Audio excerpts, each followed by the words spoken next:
Hola! Televy is back! So ito nga, sharing my experience sa immigration without travel history abroad. So ayun nga, papunta ako ng Brazil.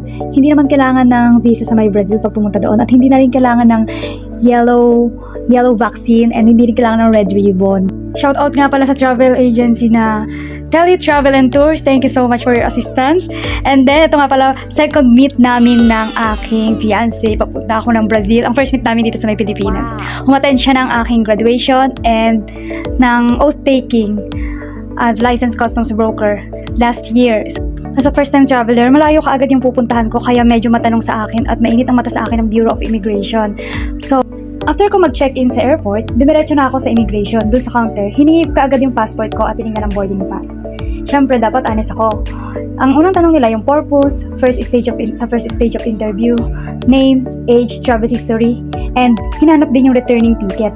Since wala akong travel history, hiningi sa akin yung proof of relationship. Tinanong kung anong pinagkaabalahan ko sa life. Then, hinold muna yung boarding pass ko kasi nga first time ko, diba? Papuntang Hong Kong yon, dinala ako sa second stage of interview. Binigyan ako ng form na sasagutan ko na dapat match ang sagot ko sa interview and every answer, dapat may proof of documents na magmamatch. Hinanap sa akin yung returning ticket, tinanong kung kailan ang return, then yung purpose of travel, proof of relationship such as pictures, then yung bank certificate. If wala kang bank certificate, hindi naman siya needed.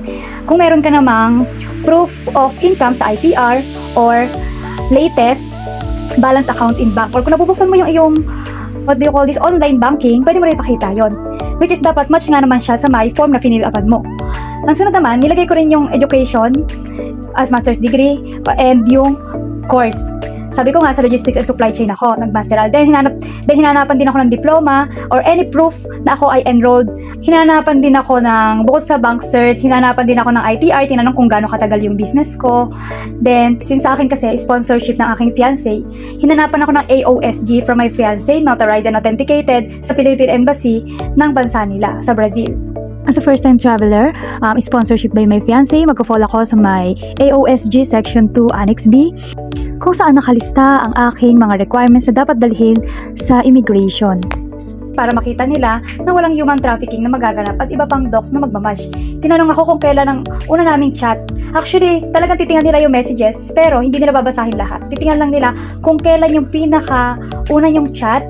Ang sabi ko kasi is around October 10, 2023. Then, chinek nila, hindi nila kailangan i-scroll pa or tingnan yung mga proof talaga na nag-uusap kayo. Papakita mo lang kung kailan kayo nagkita, dapat match doon. So, nakita nga nila na October 2023 yung first chat namin. Na-save siya galing sa my WhatsApp. After nila i-verify yung documents ko, binalik sa akin yung form. Pagkatapos niya, sabi, mag-proceed na daw ako sa my first window ng immigration kung saan ko iniwan ang aking passport at ang aking boarding pass papuntang Hong Kong. Then, nagtuloy-tuloy ang aking connecting flight mula sa Manila, papuntang Hong Kong, London, at syempre sa aking final destination sa bansa ng aking fiancé sa may Brazil. Syempre dapat honest tayo and magpakatotoo tayo and magsabi tayo ng magmamatch talaga sa document natin.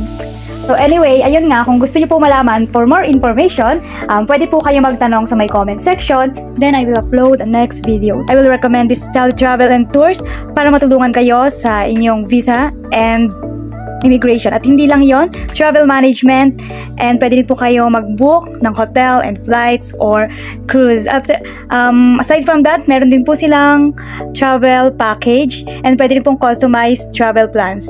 That's all. Thank you for watching and have a safe travel. Bye!